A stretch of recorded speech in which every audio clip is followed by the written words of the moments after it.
A Sima, un conto orixinal de Pío Baroja. A paraxe era severa, de adusta severidade. No termo do horizonte, baixo o ceo inflamado por nubes vermellas, fundidas polos últimos raios do sol, estendíase a cadea de montañas, como unha muralla azulada, coroada no cume por inxentes penedos e vetada máis abaixo por brancas estrías de neve. O pastor e o seu neto apacentaban o seu rabaño de cabras no monte, na cima do alto das Pedrizas, cuxo pico se ergue como xigante centinela de granito. O pastor era un home tosco e primitivo. As súas meixelas, rugosas como a cortiza dunha vella cerdeira, estaban en parte cubertas pola barba nacente non afeitada en varios días, branquecina e sucia. O rapaz, rubicundo e con pencas, corricaba seguido do seu mastín. Facía zumbar a funda trazando círculos vertixinosos por enriba da súa cabeza e contestaba alegre ás voces afastadas dos pastores e dos vaqueiros cun berro estridente como un rincho rematado nunha nota clara, longa, arxentina, gargallada, burlona, repetida varias veces polo eco das montañas.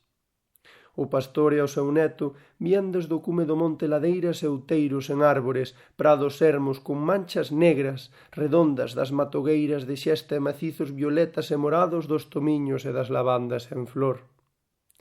Na depresión do monte, xunto ao leito dunha torrenteira chea de follas secas, medraban arboriños de follaxe verde escuro e matas de uceira, de carrascas e de carballo baixo. Comezaba a anoitecer, corría lixeira brisa, o sol íase agochando tras dos cumes da montaña, serpes e dragóns avermellados nadaban polos mares de azul nacarado do ceo, e ao retirarse o sol as nubes branqueaban e perdían as súas cores, e as serpes e os dragóns convertíanse en inmensos crocodilos e xigantescos cetáceos. Os montes enrugábanse ante a vista e os vales e as depresións parecían ensancharse e agrandarse á luz do crepúsculo. Oíase ao lonxe o ruído dos cinzarros das vacas e o ladrido dos cans, o ulular do aire, e todos eses rumores, unidos aos murmurios indefinibles do campo, resoaban na inmensa desolación da paisaxe como voces misteriosas nacidas da soidade e do silencio. «Volvamos, rapaz», dixo o pastor, «o sol escóndese». O rapaz correu presuroso dun lado a outro, axitou os seus brazos, enarborou o seu caxato, golpeou o chan, deu berros e guindou pedras, ata que foi reunindo as cabras nunha ringleira do monte. O vello púxoas en orde. Un macho cabrío, cun grande cinzarro no pescozo, adiantouse como guía, e o rabaño comezou a baixar. Ao destacarse a multitude de cabras sobre a herba, parecía unha onda negruzca, sulcando un mar verdoso.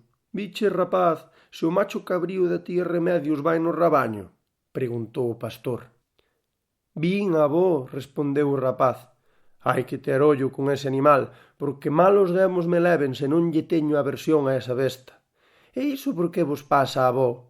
Non sabes logo que a tía Remedios ten fama de bruxa en todo lugar?» «E logo será certo, avó?» «Así o dixo a San Cristán a última vez que estiven no lugar. Engaden que meigas persoas e as bestas, e que dá bebedizos.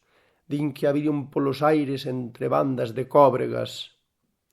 O pastor seguiu contando o que da vella dicían na aldea, e deste xeito, departindo co seu neto, baixaron ambos polo monte, da senda á verea, da verea ao camiño, ata deterse xunto á porta dun valado. Víase desde aquí cara abaixo a grande depresión do val. Ao lonxe brillaba a cinta de prata do río. Xunto a ela adiviñábase a aldea envolta en néboas e a pouca distancia, sobre a aba dunha montaña, destacábanse as ruínas do antigo castelo dos señores do lugar. «Abra o valado, rapaz!» berrou o pastor. Este retirou os paus do valado e as cabras comezaron a pasar pola porta estrullándose unhas con outras. Asustouse nisto un dos animais e, apartándose do camiño, botou a correr monte abaixo velozmente. «Corre! Corre tras del, rapaz», berrou o vello, e logo axitou o mastín para que perseguise o animal fuxido. «Anda, lobo, vai buscalo». O mastín lanzou un ladrido xordo e partiu como unha frecha. «Anda, alcánzao», seguía berrando o pastor. «Anda aí». O macho cabrío choutaba de pedra en pedra como unha pelota de goma. Ás veces volvía para mirar cara atrás, alto, erguido, coas súas lañas negras e a súa grande perilla diabólica. Escapaba entre as matogueiras de silveira e de xesta, ía facendo cabriolas e dando saltos. O can ía tras del, gañaba terreo con dificultade. O rapaz seguía ambos, comprendendo que a persecución había concluir pronto, pois a parte abrupta do monte remataba a pouca distancia nun descampado en costa. Ao chegar alí, o rapaz viu ao macho cabrío que corría desesperadamente perseguido polo can. Logo viuno achegarse sobre unha morea de pedras e desaparecer entre elas. Había preto unha cova que, segundo algúns, era moi fonda, e sospeitando que o animal tivese caído aló, o rapaz asomouse a mirar pola boca da caverna. Sobre un socalco da parede desta, cuberto de matas, estaba o bode. O rapaz tentou agarralo por un corno, tendéndose de bruces ao bordo da cavidade, pero vendo imposible do intento, volveu ao lugar onde se atopaba o pastor e contoulle o acontecido. «Maldita besta», murmurou o vello. «Agora volveremos, rapaz. Primeiro temos que meter o rabaño no curro». Pecharon entre os dous as cabras, e despois de feito isto, o pastor e o seu neto baixaron cara ao descampado e achegáronse ao bordo daquela sima. O chivo seguía en pé sobre as matas, o can ladráballe desde fora xordamente. «Dame a man, avó, eu baixarei», dixo o rapaz. «A modo, rapaz, téñoche medo de que vaias caer». «Non te preocupes, avó». O rapaz apartou as matogueiras da boca da cova, sentouse á beira, deu a pulso unha volta ata sosterse coas mans no bordo mesmo da oquedade e esvarou cos pés pola parede desta ata afianzarse nun dos tallos saíntes da súa entrada. Empuxou o corno da besta cunha man e tirou del. O animal, ao verse agarrado, deu tan tremenda sacudida cara atrás que perdeu os seus pés, caeu e na súa caída arrastrou o rapaz cara ao fondo do abismo. Non se ouiu nin un berro, nin unha queixa, nin o rumor máis leve. O vello asomouse á boca da caverna. «Rapaz, rapaz!» berrou con desesperación. Nada, non se oía nada. «Rapaz, rapaz!» parecía oírse mesturado co murmurio do vento, un balido doloroso que subía desde o fondo da caverna. Tolo, trastornado durante algúns intres, o pastor vacilaba en tomar unha resolución. Logo, ocorréuselle pedir socorro aos demais cabreiros e botou a correr cara ao castelo. Este parecía estar un paso, pero non era así.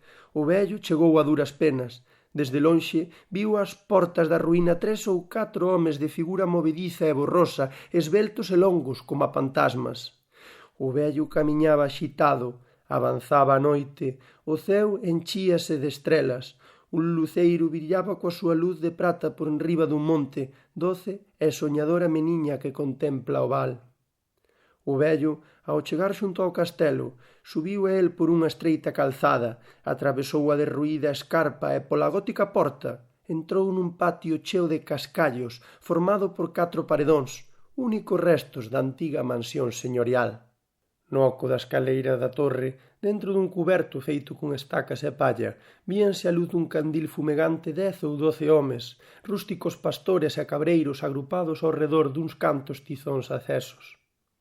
O vello, balbucindo, contoulle o que pasara. Erguéronse os homes, colleu un deles unha corda do chan e saíron do castelo. Dirixidos polo vello, foron camiño do descampado, onde se atopaba a cova.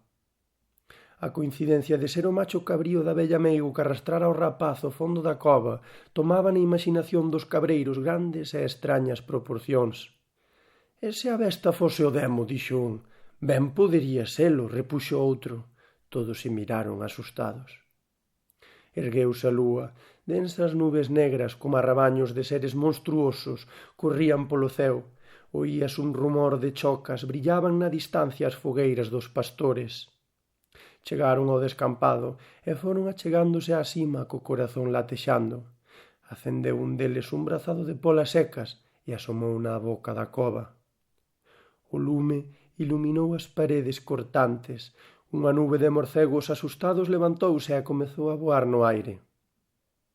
«Quen baixa?» preguntou o pastor, con voz abafada. Todos vacilaron, ata que un dos mozos indicou que baixaría el, xa que ninguén se ofrecía. Atou a corda á cintura, deronlle un fachuzo a acceso que colleu nunha man, achegouse á cima e desapareceu nela. Os de arriba fórono baixando pouco a pouco. A cova debía ser moi fonda, pois corría a corda sen que o mozo dese sinal de ter chegado. De súpeto, a corda xitouse bruscamente, oíronse berros no fondo do burato, comezaron os de arriba a tirar e subiron ao mozo máis morto que vivo. O fachuzo na súa man estaba apagado. «Que biches? Que biches?» preguntáronlle todos. «Vin ao demo todo vermello, todo vermello». O terror deste comunicouse aos demais cabreiros. «Ninguén baixa», murmurou desolado o pastor. «Ides deixar morrer ao pobre mozo». «Mirade, avó, que esta é a cova do demo», dixo un. «Baixade vós se queredes». O vello atouse decidido, á corda á cintura e achegouse ao bordo do negro burato. Oíuse nese momento un murmurio vago e afastado, como a voz dun ser sobrenatural. As pernas do vello vacilaron. Non me atrevo, eu tampouco me atrevo», dixo, e comezou a choromicar amargamente. Os cabreiros calados miraban sombríos ao vello. Ao paso do rabaño cara á aldea, os pastores que os gardaban achegábanse ao grupo formado ao redor daquela sima, rezaban en silencio, persignábanse varias veces e seguían o seu camiño cara á aldea. Reuníronse xunto aos pastores mulleres e homes que bisbaban comentando o acontecido. Todos, cheos de curiosidade, miraban a boca negra da cova e, absortos, escoitaban o murmurio que escapaba dela, vago, afastado e misterioso. Ía entrando a noite, a xente permanecía alí, presa aínda da maior curiosidade. Oíuse de súpeto o son dunha campaíña e a xente dirixiuse cara a un lugar alto para ver o que era. Viron ao cura do lugar que ascendía polo monte acompañado do sancristán, á luz dun farol que levaba este último. Un cabreiro atopounos no camiño e contoulles o que pasaba. Ao ver o viático, os homes e as mulleres acenderon fachuzos e axonlláronse todos. Á luz sanguenta dos fachuzos viuse ao sacerdote achegarse ao abismo. O vello pastor choraba cun hipo convulsivo. Coa cabeza inclinada cara ao peito, o cura comezou a rezar o oficio de defuntos. Contestábanlle, murmurando a coro, homes e mulleres unha triste salmodia. Crepitaban as teas fumegantes e ás veces, nun momento de silencio, oía o laio misterioso que escapaba da cova, vago e afastado. Concluídas as oracións, o cura retirouse e tras el as mulleres e os homes que ían sostendo o vello para afastalo daquel lugar maldito. En 3 días e 3 noites oíronse lamentos e laios, vagos, afastados e misteriosos, que saían do fondo da sima.